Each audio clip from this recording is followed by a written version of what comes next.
Assalamualaikum warahmatullahi wabarakatuh. Alhamdulillah hamdan wa syukran lillah. La haula wa la quwwata illa billah. Ashhadu an la ilaha illallah wahdahu la syarikalah. Wa ashhadu anna Muhammadan abduhu wa rasuluh. Allahumma salli wa sallim ala hadzal nabiyil karim wa ala alihi wa ashabihi ajmain. Qala Allah Ta'ala, A'udzu billahi minasy syaithanir rajim. Bismillahirrahmanirrahim. Alladzina amanu wa hajaru wa jahadu fi sabilillahi bi amwalihim wa anfusihim a'zamu darajatan indallah wa ulaika humul faizun. Sadaqallahul azim. Orang-orang yang beriman dan berhijrah serta berjihad pada jalan Allah dengan harta dan dirinya adalah mendapat derajat yang paling besar di sisi Allah. Mereka itulah orang yang beruntung. Maha benar Allah dengan segala firman-Nya. Surat At-Taubah ayat 20. Bapak-bapak, ibu-ibu, saudara-saudara, jamaah Masjid Ahmad Khatib Al-Minangkabawi Sumatera Barat, jamaah zuhur, para tamu-tamu Allah yang mulia. Judul ceramah zuhur kita tentang esensi makna hijrah kekinian. Kita berada di awal-awal minggu pertama tahun baru Islam. Umat Islam telah melakukan peringatan tahun baru Islam. Harus kita akui secara jujur, banyak umat Islam yang tidak memahami makna kandungan dari peringatan hari besar itu, sehingga banyak yang tidak ikut dalam peringatan hari besar itu. Sebetulnya kalau kita pahami, memperingati hari besar Islam tahun baru itu pada hakikatnya adalah mengenang peristiwa hijrah. Mengenang peristiwa hijrah berarti kita mengenang reformasi dan perubahan kultur masyarakat dari masyarakat jahiliyah kepada masyarakat atau umat yang berperadaban tinggi yang disebut dengan masyarakat madani. Kita pahami bahwa berhijrah itu ada yang disebut dengan hijrah makani atau hijrah fisik. Rasulullah bersama sahabat berpindah dari Mekkah ke Yathrib atau Madinah karena ditekan, diintimidasi, dimusuhi oleh orang kafir Quraisy di Mekkah. Diadu domba, difitnah, dikriminalisasi, bahkan Rasulullah bersama sahabat diboikot ekonomi sehingga Rasulullah bersama sahabat kaum muslimin mengalami kelaparan. Tapi yang lebih penting dari itu adalah umat Islam tidak bisa melaksanakan beribadah dengan baik. Lalu Rasulullah berpindah. Jadi kalau ada sekarang orang berpindah dari suatu tempat ke tempat yang lain, tapi karena dikejar-kejar polisi, dikejar KPK, itu namanya buron. Bukan seperti hijrah yang pada Nabi. Jemaah, hijrah yang kedua itu adalah hijrah maknawi, yaitu bukan saja perpindahan tempat seperti yang dilakukan Rasulullah bersama sahabat, tapi adalah yang lebih penting adalah hijrah perubahan, yaitu perubahan pola pikir, pola laku, sikap mental dan akhlak dari perbuatan-perbuatan yang tidak baik kepada perbuatan yang baik. Itulah hijrah secara maknawi yang dikatakan oleh Rasulullah dalam hadis yang diriwayatkan Al-Bukhari. Qala Nabi sallallahu alaihi wasallam, al-muhajiru man hajara mimma nahallahu anhu. Yang hijrah itu adalah orang yang berpindah dari apa-apa yang dilarang oleh Allah kepada apa-apa yang sesuai dengan koridor agama. Itulah hijrah. Jemaah, jadi hijrah yang dilakukan oleh para sahabat sesungguhnya semata-mata perpindahan tempat Makkah ke Madinah yang disebut dengan hijrah badaniyah itu. Tapi yang lebih penting adalah esensi hijrah itu meninggalkan perilaku-perilaku yang buruk yang dilarang oleh agama, berpindah kepada hal-hal yang sesuai dengan koridor agama. Inilah makna hijrah yang hakiki.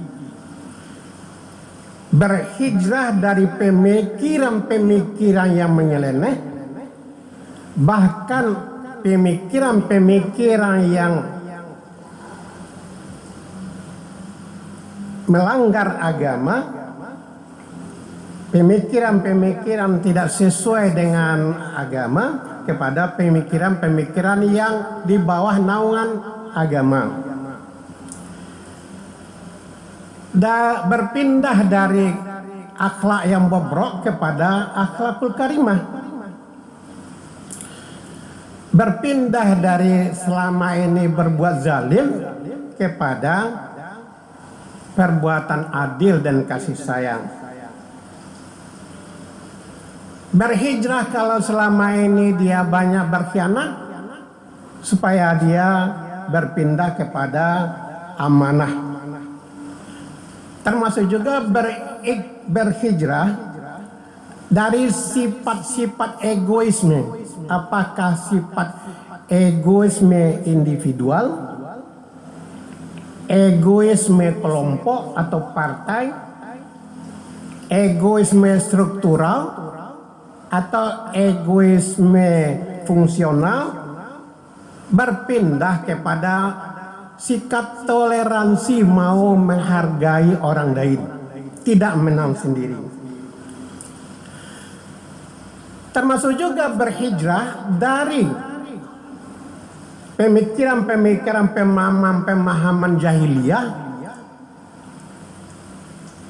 termasuk pemahaman jahiliyah modern, apa yang kita sebut dengan sekularisme, memisahkan agama dengan kehidupan sehari-hari. Itulah termasuk juga barangkali sikap hedonisme yang penting mendapat kesenangan, berpindah kepada kehidupan yang berkeseimbangan antara dunia dan akhirat. Tidak mementingkan kelezatan dunia, tetapi juga mengutamakan kelezatan akhirat yang kekal abadi. Boleh saja menikmati kelezatan dunia, tapi ada batasnya.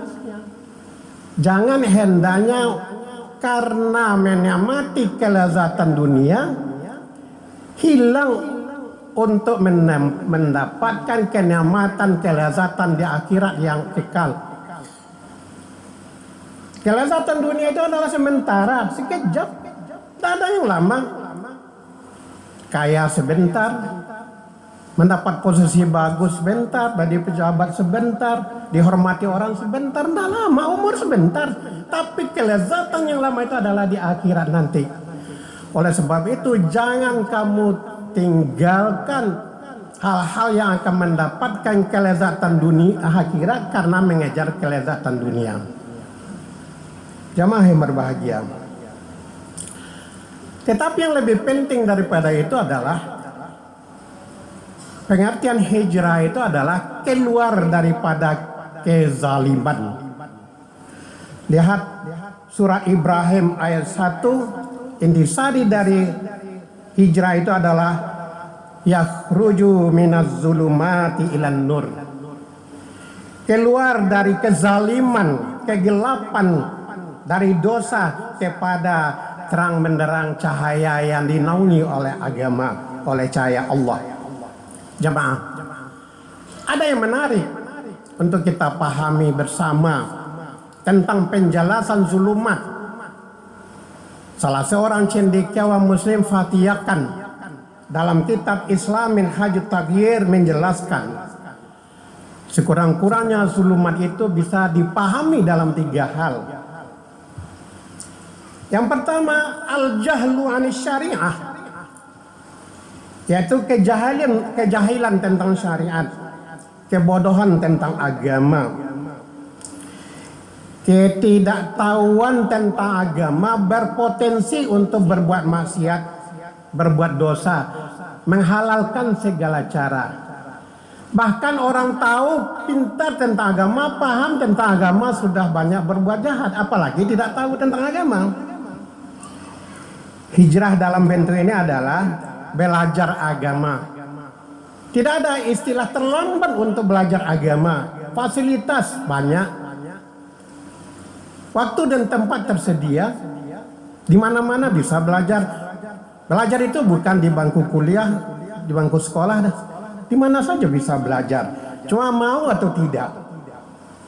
Jadi tidak ada terlambat. Sekurang-kurangnya kita harus tahu yang pokok-pokok dengan agama.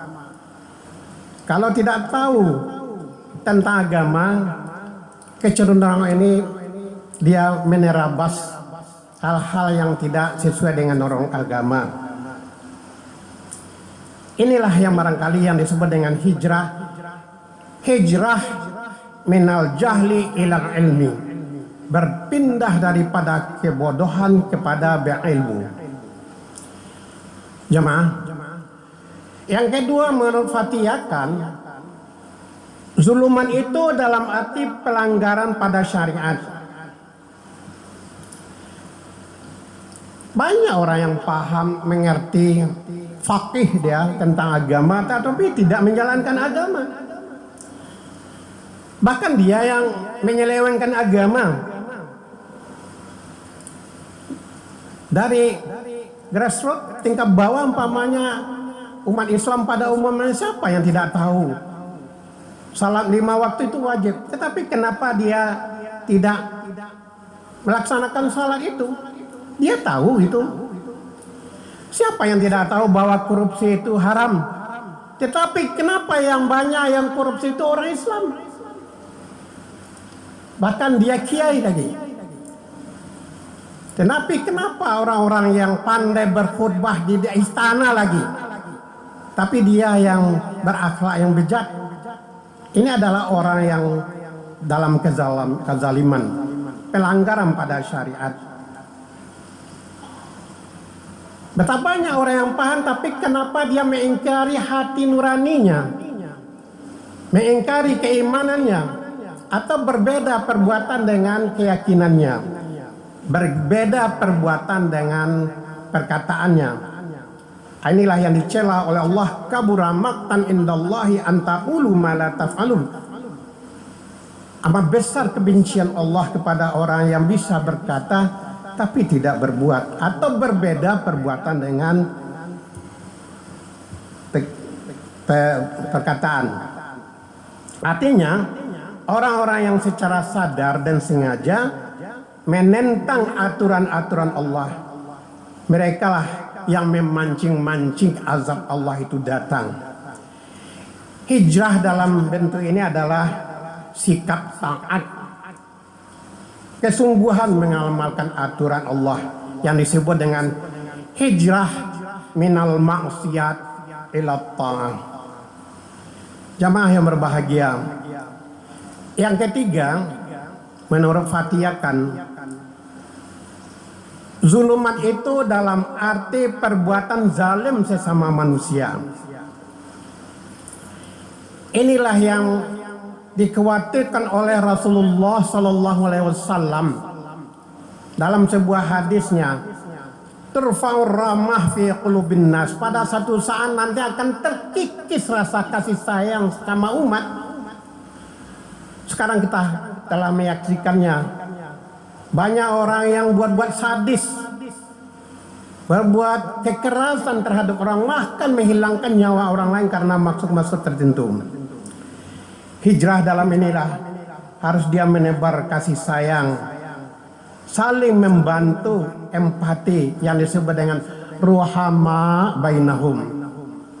Dia harus menebarkan kasih sayang sesama manusia. Jamaah, dengan memaknai peristiwa hijrah ini berarti adalah mencerahkan kehidupan umat dari keterbelakangan jahiliyah, apakah itu jahiliyah modern dan perbuatan-perbuatan maksiat. Perpindahan dari sikap dan tingkah laku perbuatan-perbuatan yang tidak baik kepada perbuatan-perbuatan yang sesuai dengan koridor agama. Kemudian memberantas kemungkaran sosial sehingga tercipta kehidupan masyarakat yang bermartabat dan mulia.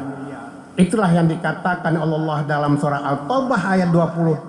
Tadi kata Allah, alladzina amanu wa hajaru wa jahadu fi sabilillahi bi amwalihim wa anfusihim a'zamu darajat indallah ulaika humul fazin. Orang yang beriman kemudian dia berhijrah dan berjihad pada jalan Allah dengan harta dan diri mereka, itulah adalah darjat yang paling tinggi di sisi Allah. Mereka itulah orang yang beruntung. Mudah-mudahan dengan datangnya bulan Muharram tahun baru ini, kita akan menambah semangat kita untuk berubah kepada yang lebih baik. Pada intinya, esensi hijrah kekinian adalah merubah sikap, pola pikir, tingkah laku, akhlak dan perbuatan kita yang sesuai dengan adaran agama. Fantabiru ya ulil absar la'allakum turhamun. Assalamualaikum warahmatullahi wabarakatuh. Allahu akbar, Allahu akbar. Asyhadu an la ilaha illallah. Asyhadu anna Muhammadar Rasulullah. Hayya 'alas salati, hayya 'alal falah. Qad qamatis salat, قد قامت الصلاة. الله أكبر، الله أكبر. لا